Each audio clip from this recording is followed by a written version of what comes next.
तो hello students, आप कैसे हैं? तो आप सभी अच्छे होंगे। तो आज हम देखते हैं कि हमारा टाइप्स ऑफ वेक्टर, यानी कि इससे पिछले लेक्चर्स में हमने आपको फिजिकल क्वांटिटीज़ यानी कि भौतिक राशियाँ क्या होती हैं हमारी वो कवर करा दिया है, और साथ ही वेक्टर क्वांटिटीज़ यानी कि सदिश राशियाँ हमारी क्या होती हैं वह भी कवर करा दिया है। और नेक्स्ट क्या कराया था हमने, स्केलर क्वांटिटीज़ यानी कि अदिश राशियाँ हमारी क्या होती हैं वो भी हमने कवर करा दिया है।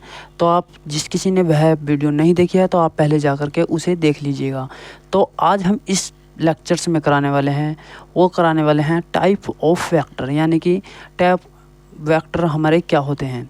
तो वेक्टर हमारे कितने प्रकार के होते हैं, तो देयर आर, यानी कि ये तो बहुत सारे प्रकार के होते हैं, ये यानी कि ये निम्न प्रकार के होते हैं।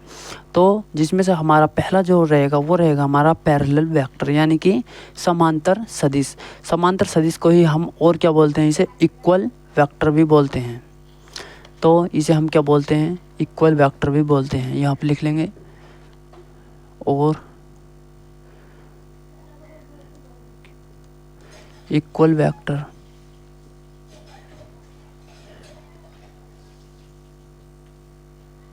इक्वल वेक्टर भी बोलते हैं। तो देख लेंगे हमारे ये क्या होता है समांतर सदिश।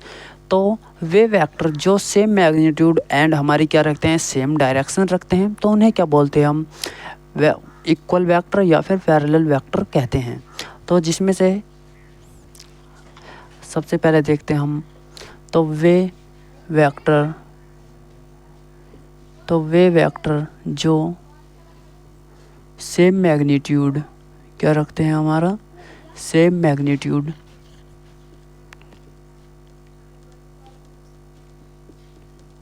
जो सेम मैग्नीट्यूड एंड क्या रखते हैं हमारी same direction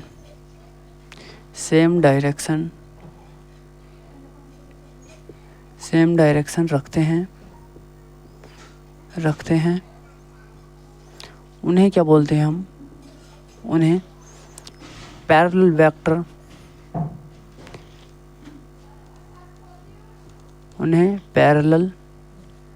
vector, parallel vector या फिर क्या बोलते हैं हम इसे इक्वल वेक्टर बोलते हैं। इक्वल वेक्टर कहते हैं। सही। तो ये क्या हो जाएगा हमारा, ये हमारा पैरेलल वेक्टर यानी कि समांतर सदिश हो जाएगा। तो जिसमें से हमारे एग्जाम्पल्स हो जाएंगे। तो इसका एग्जाम्पल क्या हो जाएगा, तो एग्जाम्पल के लिए देख लेते हैं हम। तो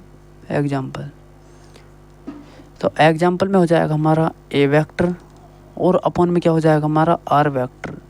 तो ये क्या हमारे इक्वल है। तो यदि हम इसे लिखेंगे तो इसे किस प्रकार लिखेंगे इक्वल की फॉर्म में, तो वो लिखेंगे हम ए वेक्टर बराबर क्या है हमारे आर वेक्टर। तो यानी कि ये हमारा इसके इधर जाएगा, तो ये क्या हो जाएगा हमारा बराबर की फॉर्म में आ जाएगा। तो ये हो जाएगा हमारा। और हम बी एग्जाम्पल देख लेते हैं। तो बी में तो एक और देखते हैं। तो वो क्या है हमारा सी वेक्टर और क्या हो जाएगा हमारा कोमा डी, यानी कि सी और फिर क्या हो जाएगा हमारा डी। तो यदि हम इसे इक्वल की फॉर्म में लिखेंगे तो वो कैसे लिखेंगे हम इसे, तो वो लिखेंगे हम इसे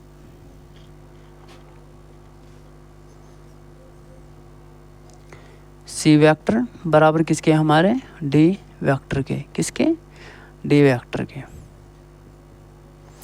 तो ये क्या हो जाएगा हमारा, ये हमारे एग्जाम्पल्स हो जाएंगे, देख लीजिए। तो अब हम इससे अगला जो देख लेते हैं टाइप इसका ही, तो वो देख लेते हैं अपोजिट वेक्टर, यानी कि हमारे विपरीत सदिश क्या होते हैं। तो इसे थोड़ा सा ऊपर को लिख लेते हैं, यानी कि ये क्या हो जाएगा हमारा सी, फिर क्या हो जाएगा हमारा डी बराबर किसके हो जाएगा हमारे सी वेक्टर के और डी वेक्टर के बराबर हो जाएगा। सही। तो हम क्या देख लेते हैं, अब अपने अपोजिट वेक्टर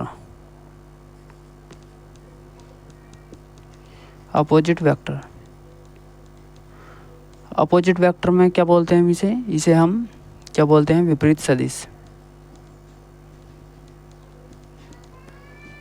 सदिश। तो हमारे क्या होते हैं ये विपरीत सदिश, तो जब हमारा तो वे वेक्टर जो हमारा सेम मैग्नीट्यूड तो रखते हैं, लेकिन क्या रखते हैं, हमारी डायरेक्शन अपोजिट रखते हैं, तो उन्हें क्या बोलते हैं हम, अपोजिट, क्या बोलते हैं, अपोजिट वेक्टर बोलते हैं। और इसे हम एंटी पैरेलल वेक्टर भी बोलते हैं। तो देख लेते हैं। तो वे वेक्टर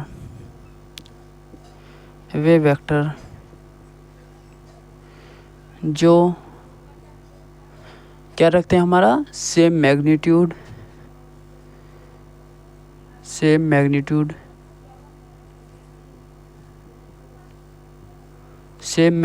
एंड क्या रखते हैं, हमारी अपोजिट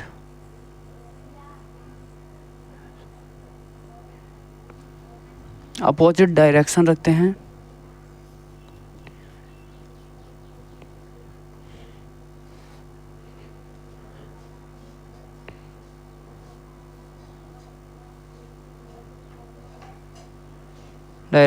हैं। तो उन्हें क्या बोलते हैं हम, अपोजिट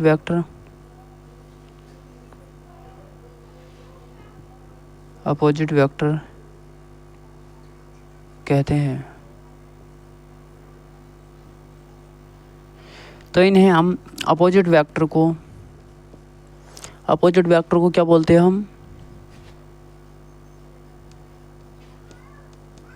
ओरिएंटी, क्या बोलते हैं हम इसे, ओरिएंटी पैरेलल वेक्टर।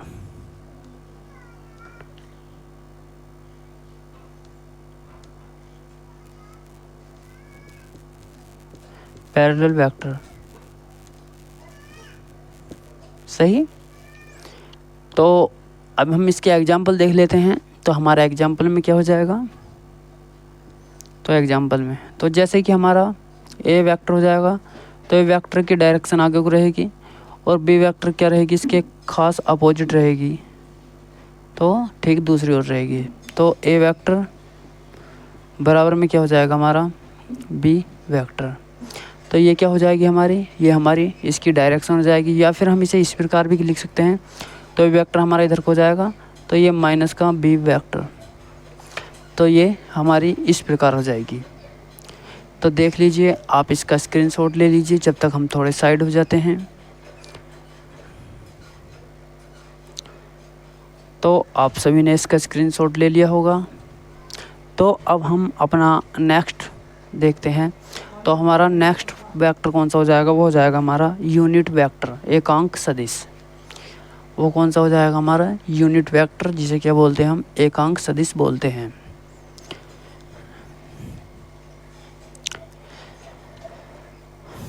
तो देख लेंगे हम सबसे पहले हमारा एकांक सदिश क्या होता है। तो इस एकांक सदिश पर हमारे कुछ हम इसमें एग्जाम्पल्स भी लगवाएंगे आपको। तो क्या लगवाएंगे हम, एग्जाम्पल्स भी लगवाएंगे। तो देख लेते हैं सबसे पहले यूनिट वेक्टर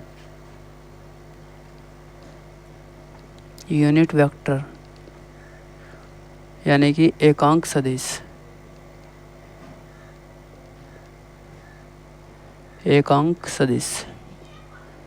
एकांक सदिश को ही क्या बोलते हैं हम, इसे यूनिट वेक्टर भी बोलते हैं। तो देख लेते हैं हम यूनिट वेक्टर हमारा क्या होता है। तो वे वेक्टर जिनका मैग्नीट्यूड तो एक होता है, यानी कि जिनका मैग्नीट्यूड क्या होता है हमारा, एक होता है, उसे क्या बोलते हैं हम, यूनिट वेक्टर कहते हैं। तो वे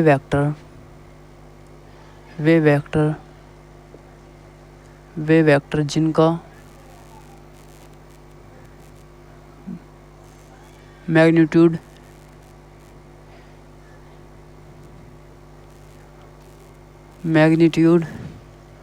एक यानी कि 1 होता है,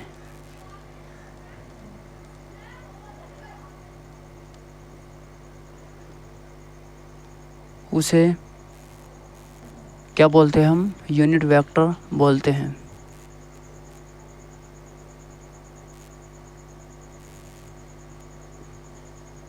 यूनिट वेक्टर यानी कि एकांक सदिश।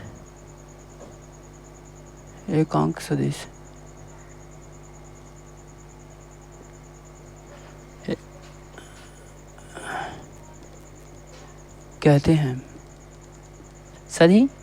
तो इसका हमारा एग्जाम्पल्स हो जाएगा। तो एग्जाम्पल क्या हो जाएगा हमारा यूनिट वेक्टर का। तो वो हो जाएगा हमारा। तो इसे हम जो है एग्जाम्पल छोड़ो, अभी हम इसे हम कैप से रिप्रेजेंट करते हैं। तो देख लेते हैं, तो इसे कैप, ये है कैप, कैप से रिप्रेजेंट करते हैं यानी कि प्रदर्शित करते हैं। रिप्रेजेंट यानी कि प्रदर्शित करते हैं, प्रदर्शित करते हैं। अब देख लेते हैं हम इसका एग्जाम्पल। तो एग्जाम्पल में क्या हो जाएगा हमारा, तो इसका एग्जाम्पल हो जाएगा, वो हो जाएगा ए कैप। क्या हो जाएगा हमारा, ए कैप बराबर क्या हो जाएगा हमारा, ए वेक्टर अपन में क्या हो जाएगा हमारा, ए मापांक। तो ए वेक्टर अपन में क्या हो जाएगा हमारा, ए मापांक। सही। तो ये हो जाएगा हमारा। तो हम इसे इस प्रकार और लिख सकते हैं, तो या फिर हम इसे और इस प्रकार लिख सकते हैं। तो ए कैप बराबर क्या लिखते हैं हम इसे, ए वेक्टर अपन में क्या हो जाएगा हमारा, ए। तो हम इसे इस प्रकार भी लिख सकते हैं। सही। तो जिसका हम एक छोटा सा एग्जाम्पल भी देख लेते हैं। तो क्या देख लेते हैं हम, इसका एक छोटा सा एग्जाम्पल देख लेते हैं ताकि आपको ये एकांक सदिश अच्छे से समझ में आ जाए। सही। तो देख लेते हैं हम एक क्वेश्चन देखते हैं हम। तो क्वेश्चन तो डिटरमाइन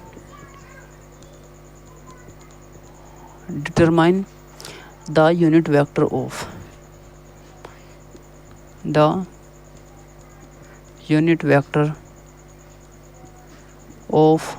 तो हमारा यूनिट वेक्टर बराबर क्या दिया गया है हमारा, तो 3i प्लस क्या दे रखा है हमें, 2j प्लस 4k, यानी कि 2j प्लस का क्या हो जाएगा हमारा 4k। तो देख लेते हैं हम यहाँ से अपना सॉल्यूशन देख लेते हैं। तो ये जो दे रखा हमें, ये हमें क्या बराबर दे रखा है, a बराबर दे रखा है। तो a बराबर देखेंगे हम सबसे पहले। तो a बराबर क्या दे रखा हमें, 3i प्लस 2j प्लस में क्या हो जाएगा हमारा 4k। तो अब सबसे पहले हमारा जो फॉर्मूला था वो था हमारा ए कैप बराबर क्या था हमारा, वो था हमारा ए वेक्टर और अपन में क्या है हमारा ए मापांक। सही। तो सबसे पहले क्या देखेंगे हम, यहाँ पर अपना ए वेक्टर निकालेंगे यानी कि ए मापांक निकालेंगे, फिर क्या कर देंगे हम इसे ए वेक्टर से ऐड कर देंगे। सही। तो ए वेक्टर क्या है, ये क्या है हमारा ए वेक्टर। तो ए वेक्टर हमारा इतना दिया हुआ है। तो ए कैप हमारा निकालना है, ए वेक्टर दिया गया है और ए मापांक हम ज्ञात करते हैं पहले। तो ए मापांक के लिए हमारा फॉर्मूला होता है, वो होता है हमारा ए एक्स का क्या हो जाएगा हमारा स्क्वायर। तो क्या हो जाएगा हमारा ए एक्स का क्या हो जाएगा हमारा स्क्वायर प्लस का ए वाई का स्क्वायर प्लस का क्या हो जाएगा हमारा ए जेड का स्क्वायर। तो यानी कि ये क्या है हमारा 1 है, तो इसे हम 1 बोल देंगे, यानी कि हमारी समीकरण 2 भी होती हैं। तो जब ये हमारा चेंज हो जाता है और इस पर क्या है हमारा अंडरवुड है, तो देख लेंगे हम। तो ए मापांक बराबर क्या है हमारा, तो इसे लिखेंगे हम। तो ए एक्स की वैल्यू कितनी है हमारी 3, तो यानी कि 3 का स्क्वायर प्लस में क्या हो जाएगा हमारा 2 का स्क्वायर प्लस में क्या है हमारा 4 का स्क्वायर। सही। और इस पर क्या है हमारा अंडरवुड, देख लेंगे हम यहाँ पर। तो ए मापांक बराबर, तो 3 3 9 प्लस में क्या हो जाएगा हमारा 2 दूनी कितना हो जाएगा 4 हो जाएगा और 4 चौक कितना हो जाएगा हमारा 16 हो जाएगा। तो देख लेंगे हम यहाँ पर ए मापांक बराबर, तो 16 और 4 20 और 20 और 9 कितना हो जाएगा हमारा यहाँ पर 29 हो जाएगा। तो ए मापांक बराबर कितना आ जाएगा हमारा 29 हो जाएगा। सही। तो देख लेंगे। तो अब हमें क्या निकालना है यहाँ पर, ए कैप निकालना है। तो ए कैप बराबर क्या है हमारा, तो ए वेक्टर की वैल्यू कितनी है हमारी, तो यहाँ पर क्या है ए वेक्टर अपन में क्या है हमारा ए मापांक। तो ए कैप की वैल्यू देखते हैं हम क्या आएगी।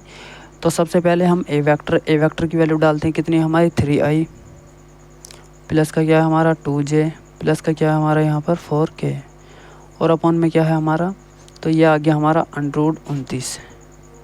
तो ये क्या है हमारा अंडरवुड 29। तो यहाँ पर क्या रहेगा हमारा अंडर रूट 29। तो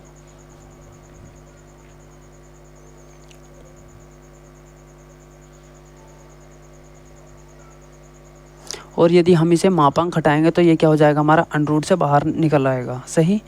तो या फिर हम इसे और किस प्रकार लिख सकते हैं, और ए बराबर क्या लिख सकते हैं, इसे 29 भी लिख सकते हैं, सही। तो हमने आपको दूसरा फॉर्मूला बताया था, वो ए मापांक वाला था, तो वो ए अंडर रूट वाला है। तो हम यहाँ से क्या करेंगे, इसे मापांक हटाएंगे और यहाँ पर क्या कर देंगे, हम 29 कर देंगे। तो यही क्या हो जाएगा हमारा राइट आंसर हो जाएगा क्या, ए कैप बराबर। तो आंसर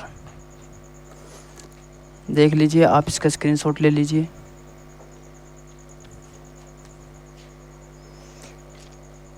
तो आप सभी ने इसका स्क्रीनशॉट ले लिया होगा।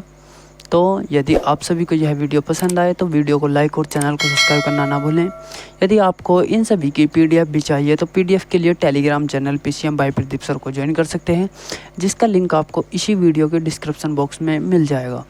तो यदि आपको किसी भी टॉपिक से रिलेटेड कोई डाउट है तो आप प्लीज़ कमेंट बॉक्स में कमेंट करके अवश्य बताएं, आपका डाउट 100% क्लियर किया जाएगा। तो फिर मिलते हैं नेक्स्ट वीडियो में, तब तक के लिए धन्यवाद।